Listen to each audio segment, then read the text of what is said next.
फिर कुमकुम जैन। देखिए बच्चों, अभी तक हम इस चैप्टर में क्या क्या पढ़ चुके हैं। हम रासायनिक गुण पढ़ रहे थे, हमने नाभिक स्नेही प्रतिस्थापन के बारे में पढ़ लिया। एक बार मैं आपको याद दिला दूं, नाभिक स्नेही प्रतिस्थापन की जो अभिक्रियाएं थी बच्चों, ये दो प्रकार की थी, एक SN1 और दूसरी SN2। जिसमें मैं आपको बता दूं, SN1 जो अभिक्रिया होती है, इसके अंदर सबसे ज्यादा क्रियाशील जो होता है वो कौन सा होता है बच्चों? वो होता है अपना 3 डिग्री। याद आ गया होगा आपको कि क्रम हमने लगाया था 3 डिग्री, फिर 2 डिग्री और फिर 1 डिग्री। और SN2 का क्रम क्या होता है? 1 डिग्री, 2 डिग्री और फिर 3 डिग्री। याद आया क्रियाशीलता क्रम? किसकी क्रियाशीलता है? एल्किल हैलाइड की। ठीक है, ये अभिक्रिया अपनी किस में हो रही थी? 2 पदों में हो रही थी, और ये अभिक्रिया 1 पद में हो रही थी। हमने इन दोनों के अंतर भी पढ़ लिए थे। सबसे ज्यादा इंपॉर्टेंट रिएक्शन यही है कि SN1 अभिक्रिया 3 डिग्री में क्यों होती है और SN2 अभिक्रिया मैथिल हैलाइड में ही क्यों होती है। तो एक बार फिर बता दें हम आपको, क्योंकि यहाँ पर मध्यवर्ती कार्बनायन बनता है तथा 3 डिग्री कार्बनायन सर्वाधिक स्थायी होता है। SN2 अभिक्रिया में नाभिक स्नेही पीछे से आक्रमण करता है, अतः इस कार्बन में, इस मैथिल हैलाइड में त्रिविम बाधा सबसे कम होती है, अतः नाभिक स्नेही आसानी से आक्रमण कर जाता है। ठीक है, जो इंपॉर्टेंट चीज थी वो मैंने आपको बता दी। बाकी पूरा डिटेल अपना पिछली वीडियो में है ही बच्चों। चलिए आज हम क्या पढ़ने वाले हैं बच्चों? आज हम पढ़ने वाले हैं सेकंड रिएक्शन, जिसका नाम है विलोपन अभिक्रिया। ठीक है, तो विलोपन अभिक्रिया और धातु वाली अभिक्रिया दोनों को पढ़ने की कोशिश करेंगे। बाकी विलोपन अभिक्रिया तो है ही, जिसको इंग्लिश में बोला जाता है एलिमिनेशन रिएक्शन। बच्चों आप सभी अपनी कॉपी पेन लेके बैठ जाइए, हम साथ साथ पढ़ते जाएंगे, लिखते जाएंगे। कॉपी पेन जरूर लेके बैठा कीजिए, क्योंकि जब हम क्लास में भी पढ़ाई करते हैं तो हम साथ में कॉपी पेन जरूर लेकर बैठते हैं।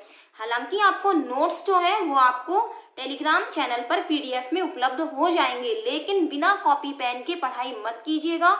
वो नोट्स जो होते हैं वो आपने फेयर कॉपी में उतारेगा, लेकिन वीडियो को पढ़ते समय जो आप लिख रहे हैं वो आप एक रफ कॉपी में नोट कर लीजिए, ताकि आपको साथ साथ आपको याद होता चले, समझ में आता चले। जब तक आप लिखेंगे नहीं साथ साथ, आपके दिमाग में वो चीज जो है वो अधूरी रह जाएगी। ठीक है, लेके बैठ जाइए कॉपी पेन। चलिए स्टार्ट करते हैं विलोपन अभिक्रिया। बच्चों क्या होती है विलोपन अभिक्रिया? विलोपन मतलब लोप होना, मतलब विलोप होना मतलब लुप्त हो जाना, खत्म हो जाना। तो इट मीन्स इस अभिक्रिया में क्या होगा? इस अभिक्रिया में क्रिया कारक में से क्या चीज होगा? एक चीज गायब हो जाएगी। कैसी होगी? इसके अंदर जो अभिक्रिया होती है उस अभिक्रिया के फलस्वरूप हमेशा एल्कीन बनती है, ये याद रखिएगा। इसके अंदर और क्या चीजें होती है?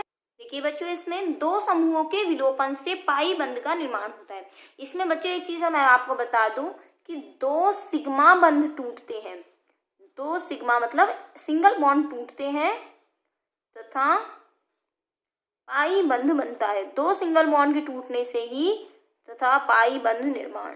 ठीक है, दूसरी बात, इसके अंदर क्या बनेगा? एल्कीन। एल्कीन बनेगा, इट मीन्स क्या बनेंगे? इसके अंदर असंतृप्त बंध का निर्माण होगा। एल्काइन भी बन सकता है, इट मीन्स डबल बॉन्ड तो आएगा ही आएगा। ठीक है, इसका एक नाम और है इस अभिक्रिया का, उसका नाम है विहाइड्रोहैलोजनीकरण। तो देखिए इसका मतलब क्या होता है विहाइड्रोजनीकरण का? एक बार वी शब्द को छोड़ दीजिए, बचा क्या? हाइड्रो। हाइड्रो मतलब H, हेलोजन मतलब X। इट मीन्स अगर आप यहाँ से वी शब्द को हटा दें तो हाइड्रो मतलब H, हेलोजन मतलब FClBrI, अर्थात HX लिख सकती हूँ, जिसका मतलब है HCl HBr HI। अब V का मतलब होता है, अगर केवल V नहीं होता, हाइड्रोहैलोजनीकरण होता, तो इसका मतलब होता है HX का जुड़ना, और V शब्द लग गया तो इसका मतलब होता है HX का हटना। ठीक है, तो इस अभिक्रिया में क्या होता है? विहाइड्रोजनीकरण होता है। दूसरी बात, इसको हम बीटा विलोपन भी कहते हैं। इसी अभिक्रिया का दूसरा नाम क्या है? बीटा विलोपन भी कहते हैं। अब बीटा विलोपन क्यों कहते हैं? पेपर में आया भी था कि बीटा विलोपन को समझाइए। तो विलोपन मतलब तो गायब हो गया, और बीटा का मतलब हो गया बीटा स्थिति से। अब बीटा स्थिति कौन सी होती है उसको हम आपको बता देते हैं। इसका मतलब क्या है? क्योंकि इसमें बीटा हाइड्रोजन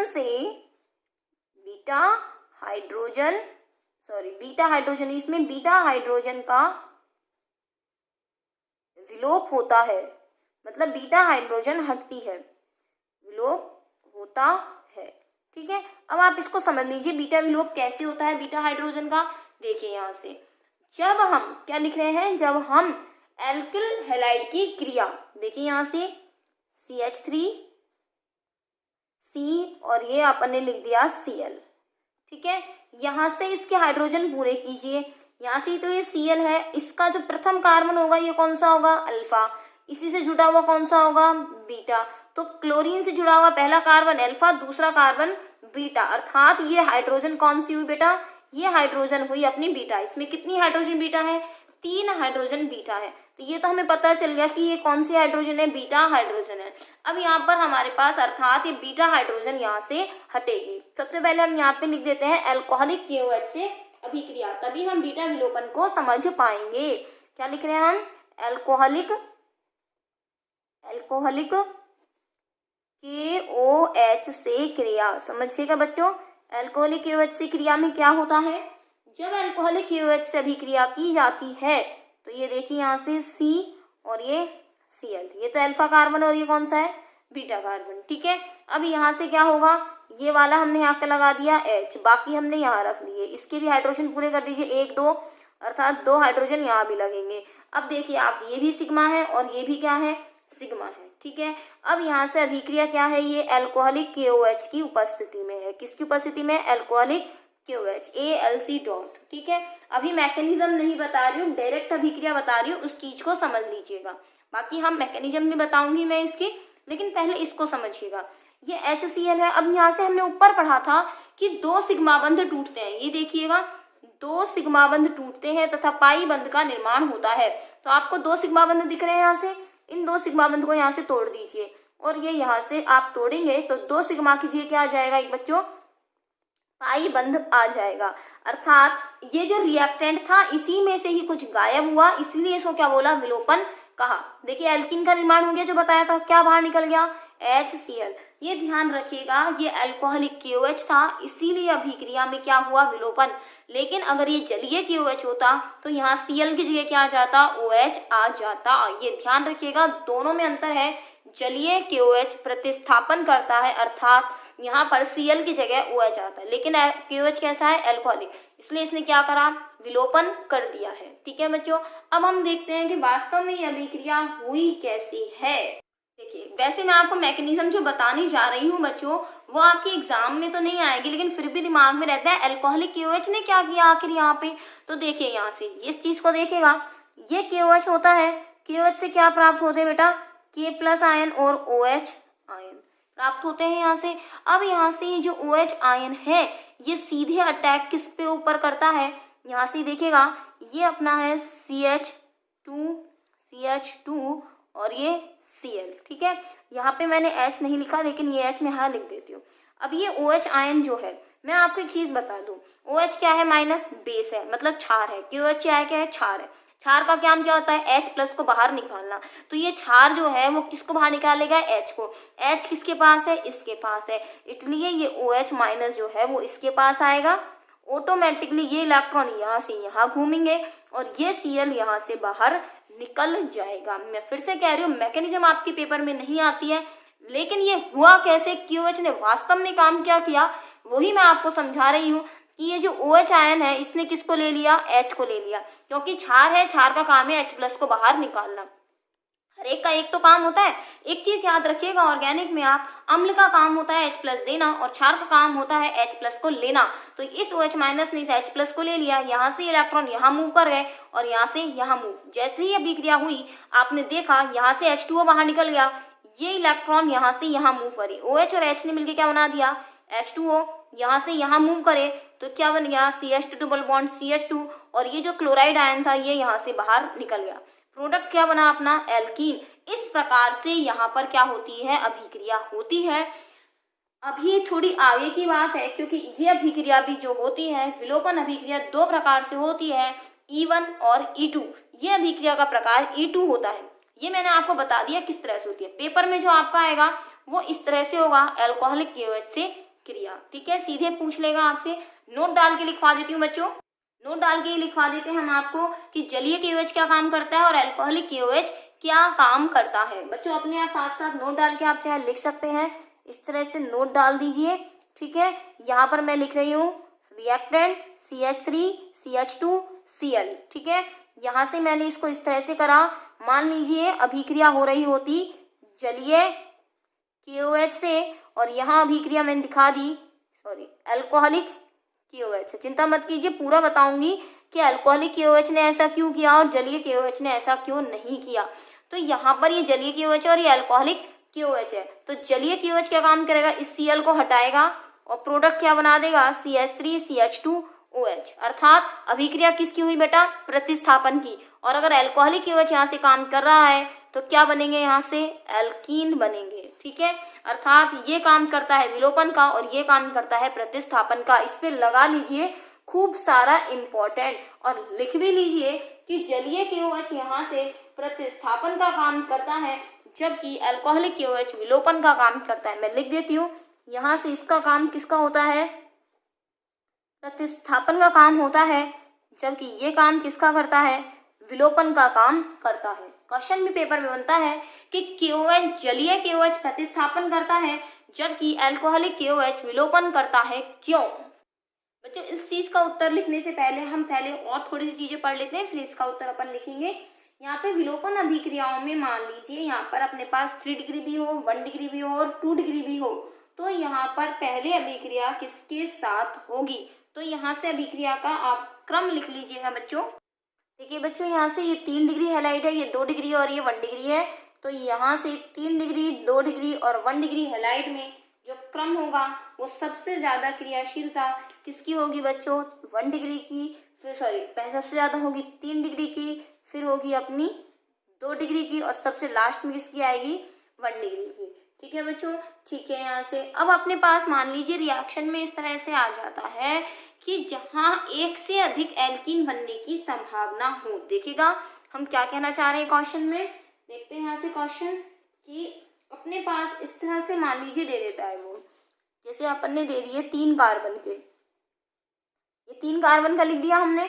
अब 3 कार्बन की रिएक्शन हमने करा दी KOH अल्कोहलिक से, अर्थात 3 कार्बन का क्लोराइड है, H पूरे कर दीजिए, CH3 CH2 और ये CH2। ठीक है, अब यहाँ से आपने इसको लिखा, लिखने के बाद यहाँ से आपने देखा कि वही यहाँ से क्या बनने वाली है, एल्कीन।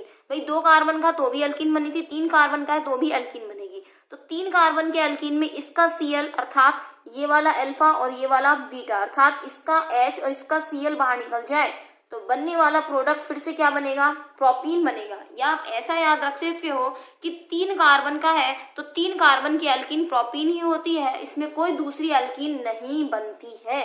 तो 3 कार्बन का आ जाए तो क्या बनाना है बेटा, आपको प्रोपीन बनाना है, और जो बाहर निकलने वाला है HCl। लेकिन मान लीजिए ऐसा कुछ आ जाए, अगर एक से अधिक एल्कीन बनने की संभावना हो, कैसे, जैसे स्टूडेंट्स यहाँ पे हम देख लेते हैं, ये हमने 1 2 3 और ये 4 कार्बन का हमने ले लिया। ठीक है, और इसकी रिएक्शन करा दी KOH से, अल्कोहलिक KOH से। ठीक है, अब ये 4 कार्बन है जो अपने पास, इस 4 कार्बन की एल्कीन बनेगी। अगर सीधा सीधा देखें बिना मैकेनिज्म के, तो 4 कार्बन की जो एल्कीन बनती है वो एक तो ये वाली बनती है और एक एल्कीन बनती है बेटा ये वाली।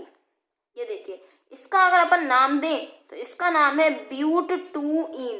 क्या नाम है इसका, ब्यूट-2-ईन, और इसका नाम है ब्यूट-1-ईन। कैसे नाम है, 1 2 3 4। तो ब्यूट 4 कार्बन, 1 पोजिशन पे डबल बॉन्ड, ब्यूट-1-ईन, 1 2 3 4, 2 पोजिशन पे तो ब्यूट-2-ईन। तो 4 कार्बन की एल्कीन में 2 बनने की संभावनाएं होती है, मतलब ये भी बन सकती है और ये भी बन सकती है। अभी आप मेरे से ऐसा कह सकते हो कि मैडम ऐसा हो सकता है यहाँ से ये C और ये आपने यहाँ से Cl लगाया। चलिए, यहाँ से आप बीटा विलोपन की बात कर रहे हैं तो यहाँ से आपने H लगा दिया और ये लगा दिया CH2Cl, ये अल्फा कार्बन और ये बीटा कार्बन, इट मीन्स यहाँ से ये दोनों निकल गए और प्रोडक्ट जो बन गया वो ऐसा बन गया। कुछ ऐसा मान सकते हो यहाँ से, क्योंकि हमेशा हम बीटा कार्बन की बात करते आ रहे हैं। लेकिन मैं आपको बता दूं, बीटा जो यहाँ से हाइड्रोजन निकलती है वो तब निर्भर करती है अगर इसकी मैकेनिज्म पर हम जाएं। जो थोड़ी सी डिटेल की बात है, तरीके से समझिएगा मैडम क्या बताना चाह रही है इसके अंदर आपको। मान लीजिए इसकी मैकेनिज्म पे हम जाते हैं तो कुछ मैकेनिज्म में ऐसा होता है, ये CH3 CH2 समझ में आ जाए इजीली तो ठीक है, लेकिन नहीं आता है तो कोई दिक्कत नहीं है। देखिए यहाँ से अगर Cl को यहाँ से बाहर निकालती हूँ, क्योंकि विद्युत ऋणता ज्यादा है, यहाँ से ये Cl बाहर निकल गया, जो बनने वाला प्रोडक्ट होगा बच्चों वो यहाँ से बन जाएगा प्लस, बन गया प्लस, ये CH3, ये CH2, ये CH2 और यहाँ CH2।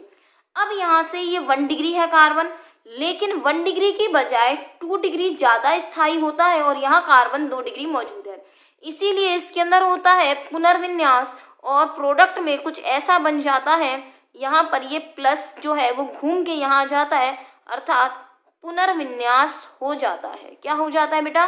पुनर्विन्यास। ठीक है, अब होगा क्या बच्चों, यहाँ से ये वाला जो है CH3, CH2 और ये CH3 और ये CH, अब ये वाला कार्बन रहेगा अल्फा, क्योंकि इसके ऊपर प्लस है, इसी के सापेक्ष हम देखेंगे, और ये दोनों रहेंगे बीटा। अब बीटा वाला जो है यहाँ से 2 बन गए, इसीलिए प्रोडक्ट कितने बन जाते हैं बच्चों? 2 बन जाते हैं। प्रोडक्ट हमने क्या बन गए? 2। अगर यहाँ वाला निकलता है बीटा हाइड्रोजन, यहाँ वाला निकलता है, तो यहाँ पे प्रोडक्ट में इस तरह से आएगा, अर्थात इन दोनों के बीच में आएगा। ठीक है, ये हमने लगा दिया। लेकिन अगर बीटा में हाइड्रोजन यहाँ की निकलती है तो इन दोनों के बीच आएगी, ये वाले दोनों ने इनके बीच आएगी, तो प्रोडक्ट क्या बनेगा? ये वाला। तो बन गए हमारे 2, पहला और ये दूसरा। तो अब समझ में आया मैं क्यों आपसे कह रही थी शुरू में कि ब्यूट 1 इन और ब्यूट 2 इन। ये देखिए यहाँ से ब्यूट 1 इन और ब्यूट 2 इन 2 बन रहे हैं ना, इसीलिए इतनी लंबी मैकेनिज्म पर ना जाकर बच्चों हम डायरेक्ट इसको सॉल्व करते हैं कि अगर 4 कार्बन आपको दे रखे हैं तो 2 प्रकार की एल्कीन बनने की संभावनाएं होती हैं, ब्यूट 1 इन और ब्यूट 2 इन। इसके अलावा कोई और एल्कीन नहीं बन सकती। तो सेटजेफ का नियम कहता है कि जो एल्कीन अधिक मात्रा में बनेगी वो कौन सी होगी?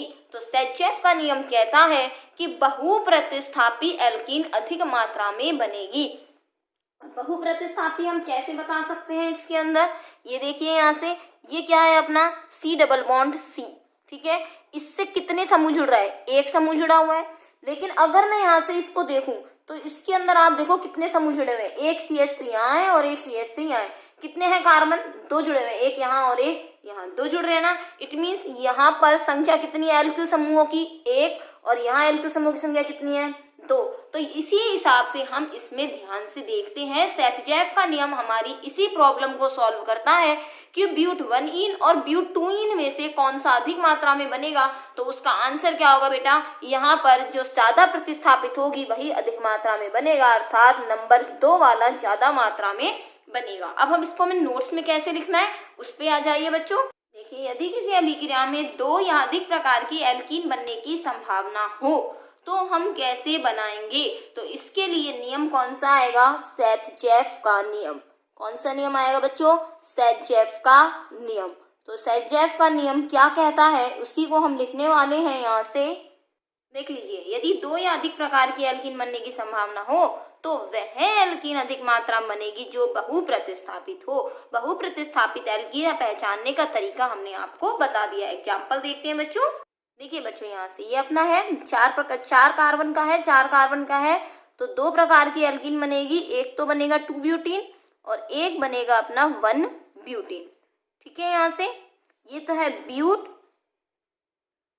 2 इन और ये है अपना बच्चों ब्यूट 1 इन।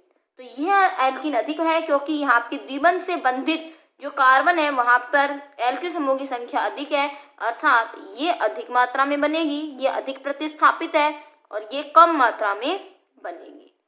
ठीक है बच्चों। अब अपना वो प्रश्न था कि अल्कोहलिक QH तो विलोपन करता है जबकि जलीय QH विस्थापन करता है, उसका कारण क्या है? देखिए बच्चे, यहाँ से अपना क्वेश्चन। ठीक है, अब इसका आंसर हम लिखने वाले हैं। जलीय QH प्रतिस्थापन दर्शाता है जबकि अल्कोहलिक QH विलोपन दर्शाता है। क्यों? पहले एक बार इसको हम समझ लेते हैं बच्चों। यहाँ से देखिएगा बच्चे, यहाँ से हमने क्या समझा। यहाँ से जलीय KOH का मतलब क्या है बच्चों? सबसे पहली बात तो ये जलीय KOH का मतलब है KOH को किसमें घोल रखा है? पानी में घोल रखा है। ठीक है, पानी में घोलते ही हमें क्या प्राप्त होता है बच्चों? OH माइनस प्राप्त होता है, क्योंकि KOH से क्या प्राप्त होने वाला है? K प्लस OH माइनस, और H2O है ये भी H प्लस OH माइनस, अर्थात क्या प्राप्त होने वाला है? OH minus. लेकिन जो अल्कोहलिक KOH है, कौन सा KOH है? अल्कोहलिक KOH जो है इसका मतलब है अल्कोहल में घुला हुआ KOH। अल्कोहल में घुला हुआ KOH। तो एल्कोहल जो है अपना वो क्या होता है C2H5OH, ठीक है। और KOH क्या होता है अपना KOH होता है, अर्थात एल्कोहल में घुला हुआ KOH। अगर हम C2H5OH की बात करें तो C2H5O- प्राप्त होता है यहाँ से, और क्या प्राप्त होगा H+, लेकिन KOH से क्या प्राप्त होगा K+OH-। तो यहाँ पर माइनस कितने प्राप्त हो रहे हैं OH- और C2H5O-। तो मैं आपको एक चीज बता दूं, यहाँ पर ये जो OH- प्राप्त होता है बच्चों, ये दुर्बल क्षार होता है।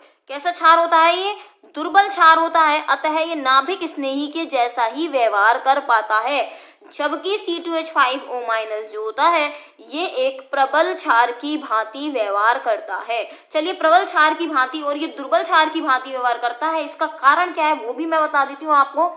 C2H5O-, ऐसे लिखा हमने। C2H5 जो है ये प्रबल कब व्यवहार करेगा, जब इस ऑक्सीजन के पास बहुत सारे क्या होंगे इलेक्ट्रॉन होंगे, ठीक है। अब क्या करेगा C2H5 का प्रभाव कैसा होता है बच्चों प्लस आई प्रभाव, अर्थात ये इलेक्ट्रॉन इसको आगे देगा। अगर ये इलेक्ट्रॉन इसको आगे देगा तो इसको खूब सारे इलेक्ट्रॉन मिल जाएंगे, अर्थात ऑक्सीजन पर बहुत सारा माइनस इकट्ठा हो जाएगा।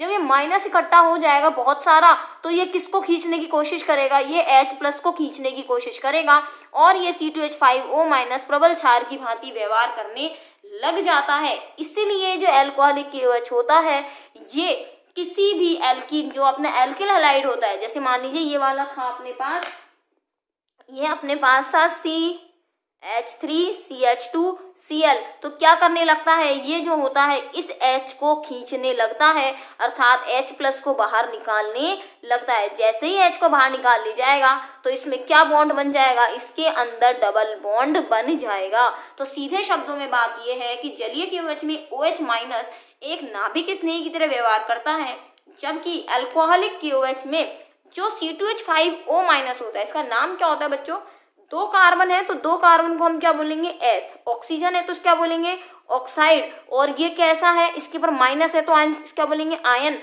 अर्थात नाम क्या बना एथॉक्साइड आयन। तो एथॉक्साइड आयन में ये प्रबल क्षार की भांति व्यवहार करता है, और क्षार का काम होता है H+ को बाहर खींचना, और जब ये H+ को बाहर खींच लेगा तो श्योरली निश्चित रूप से किसका निर्माण हो जाएगा, एल्कीन का निर्माण हो जाएगा। तो यही कारण है कि अल्कोहलिक KOH एल्कीन बनाता है, जबकि जलीय KOH यहाँ से दुर्बल नाभिक स्नेही होने के कारण, मतलब दुर्बल क्षार होने के कारण केवल नाभिक स्नेही जैसा ही व्यवहार कर पाता है, अतः प्रतिस्थापन का कार्य करता है।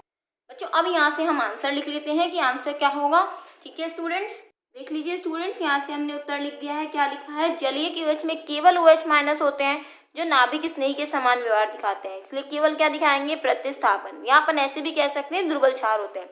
जबकि अल्कोहलिक KOH, अल्कोहल मतलब C2H5OH, C2H5OH में से आ गया C2H5O- है, जो किसकी तरह व्यवहार करता है प्रबल क्षार, और क्षार का काम क्या होता है H+ को बाहर निकालना, और H+ जैसे ही बाहर निकल जाएगा क्या हो जाएगा विलोपन, अर्थात एल्कीन बन जाएगी। ठीक है स्टूडेंट्स, तो यहाँ से ये KOH वाली चीज पूरी होती है।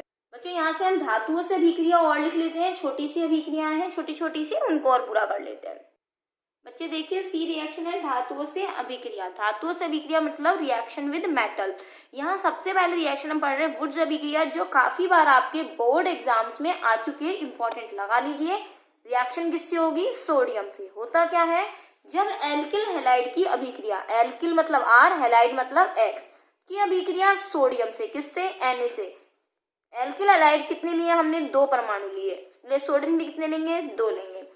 किसकी उपस्थिति में कराएंगे, शुष्क ईथर में कराएंगे, कराते हैं तो उच्चतर एल्केन प्राप्त होते हैं, अर्थात जितने कार्बन का आप लोगे उसके दुगने प्राप्त होंगे। कैसे होंगे, एक तो NaX यहाँ से निकल जाएगा और एक NaX यहाँ से निकल जाएगा, क्योंकि सोडियम कितने 2, तो एक सोडियम इससे अभिक्रिया करेगा और एक सोडियम इससे, तो बनने वाला प्रोडक्ट क्या बनेगा, RR, अर्थात यहाँ से उच्चतर एल्केन प्राप्त होंगे। अभी नहीं समझ आया होगा, देखिए यहाँ से और आसान करते हैं। R की जगह एग्जाम्पल लीजिए C2H5Cl, ठीक है, रिएक्शन किससे कराइए, सोडियम से। चलिए और आसान करते हैं, किसकी उपस्थिति में, शुष्क ईथर की उपस्थिति में। ठीक है, अब हमने दुगना करना है, कार्बन कितने हैं 2, 2 का दुगना 4, 5 कितने हैं 5, 5 का दुगना 10 हो गया। कितने कार्बन है 4, 4 कार्बन का क्या होता है ब्यूटेन, एल्केन बना रहे हैं ना तो एल्केन का ब्यूटेन।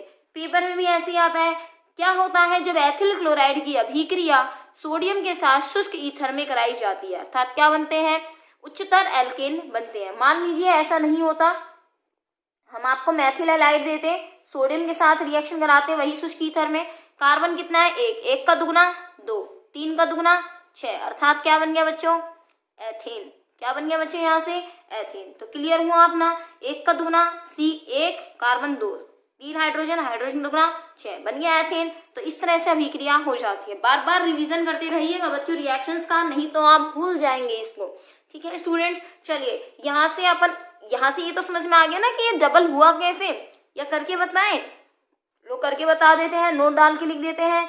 यहाँ से देखिए ऐसे था ये C2H5Cl, बीच में रखा सोडियम, फिर से देखो Cl C2H5, यहाँ से क्या निकल गया, इस तरह से 2 सोडियम ले लीजिए तो इस तरह से बाहर निकल जाएगा C2H5 यहाँ से और C2H5 यहाँ से, हो गया। अब देखो यहाँ से कार्बन 2 दूना 4, हाइड्रोजन 5 और 5 10, C4H10 तो बना है, ये देखो C4H10 बन गया कि नहीं बन गया, सेम हो गया नहीं हो गया, हो गया। तो याद रखना वुड्स अभिक्रिया पेपर में पूछी जाती है, आप कैसे करके आओगे, आप ये वाला एग्जाम्पल लिख के आ सकते हो। ठीक है, तो यहाँ से इस तरह से आप दिखा सकते हो, इस तरह से दिखा सकते हो। पेपर में कंप्लीट द फॉलोइंग के लिए भी अभिक्रिया आती है, निम्न अभिक्रियाओं को पूर्ण कीजिए। दूसरी अभिक्रिया क्या है, लिथियम से, जिंक से ग्रीनियर अभिकर्मक, वो करा देते हैं बच्चों। मैग्नीशियम से अभिक्रिया देख लीजिए एक बार, C2H5Cl, ठीक है।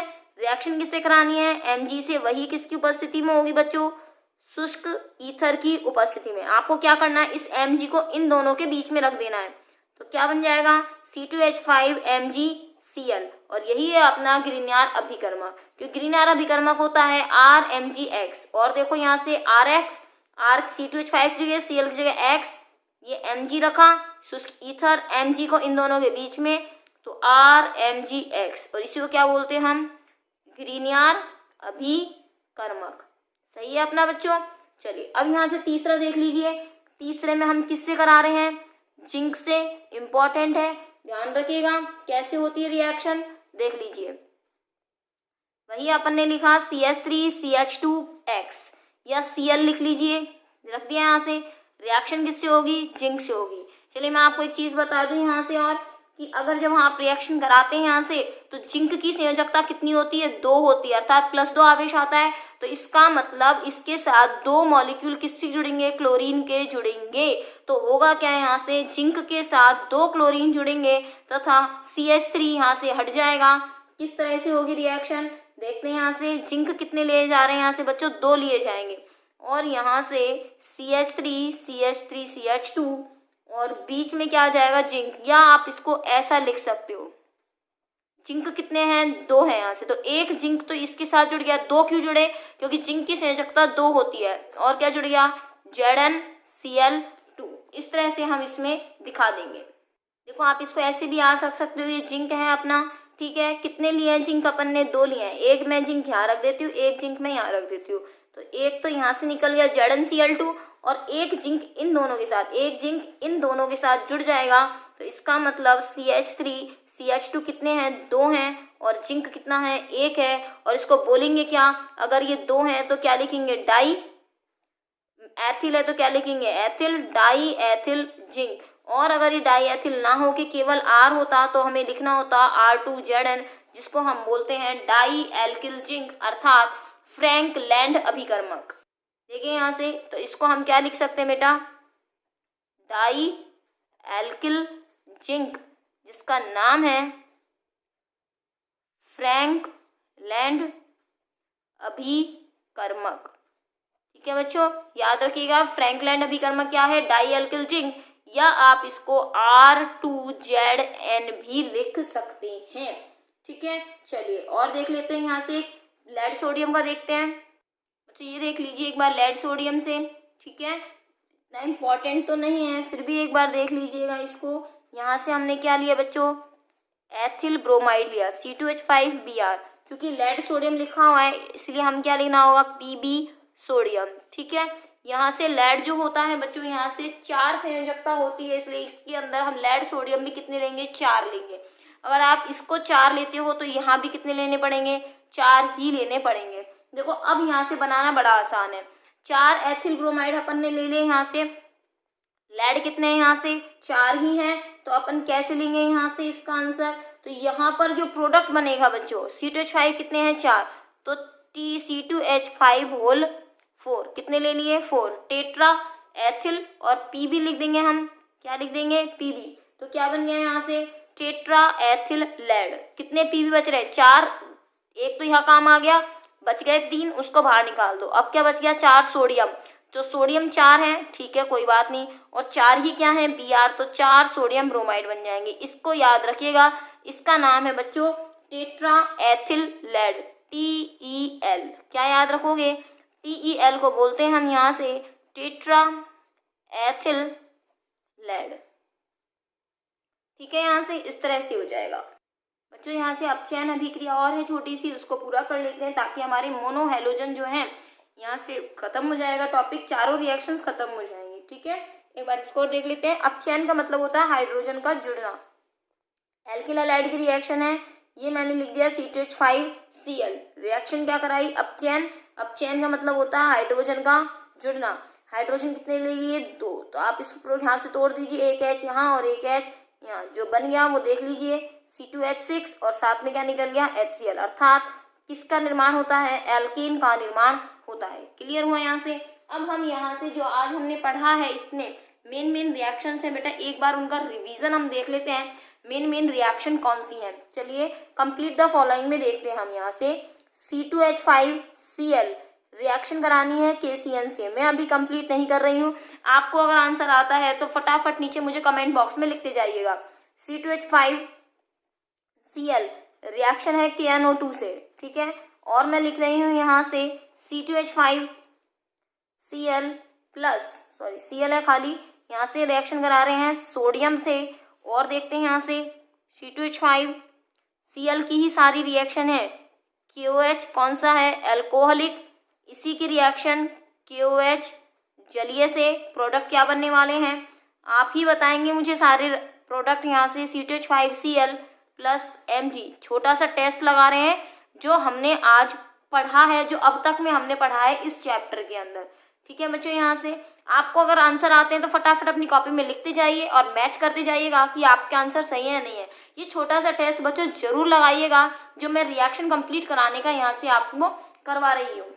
चलिए स्टूडेंट्स लगाते हैं अपना टेस्ट। मैंने आपको बताया था KCN है, CN है तो कैसे जुड़ता है? सीधा जुड़ता है। KCl बाहर निकालिए, प्रोडक्ट क्या बन जाएगा? C2H5Cn अर्थात साइनाइड। KNO2 याद कीजिए, मैंने एक चीज याद कराई थी आपको, ओ नो, याद आया कुछ? ओ नो याद कराया था, तो C2H5 तो लिखिए और साथ में क्या लिख दीजिए? Oh no. रिएक्शन की वो पूरी कीजिए यहाँ से, डबल बॉन्ड सिंगल बॉन्ड का, इस तरह से हो जाएगा। सोडियम एल्थिल हैलाइड की उपस्थिति में शुष्क ईथर यहाँ आ जाएगा। प्रोडक्ट क्या बनेगा? अभी बताया है, वुड्ज अभिक्रिया दुगना कर दीजिए इसको, C4H10। देखिए याद आ रहा होगा आपको, यहाँ C2H5Cl NaI एसीटोन की उपस्थिति में फिंकलस्टाइन अभिक्रिया है या नहीं है? फिंकलस्टाइन है ना, इट मीन Cl हटेगा और I इसकी जगह आ जाएगा, CH3CH2I। बच्चों पेपर में ऐसे ही आते हैं, या तो नेम रिएक्शन आ जाती है फिंकलस्टाइन, या आ जाता है वुड्ज अभिक्रिया बताइए, या आ जाता है क्या होता है जब एथिल क्लोराइड की अभिक्रिया सोडियम से कराई जाती है तो उच्चतर एल्केन बनते हैं। कमेंट में ईमानदारी से बताना आपकी सही है क्या नहीं है, या आपने सॉल्व कर लिए होंगे अभी में, आपने सोचा होगा, जैसी क्वेश्चन लिखा होगा मैंने, आपने मन में सोचा होगा। नहीं सोचा है तो वीडियो को पॉज करके एक बार सबके आंसर लिख लीजिए और अभी के अभी मैच कर लीजिए हमारे आंसर सही है या नहीं है।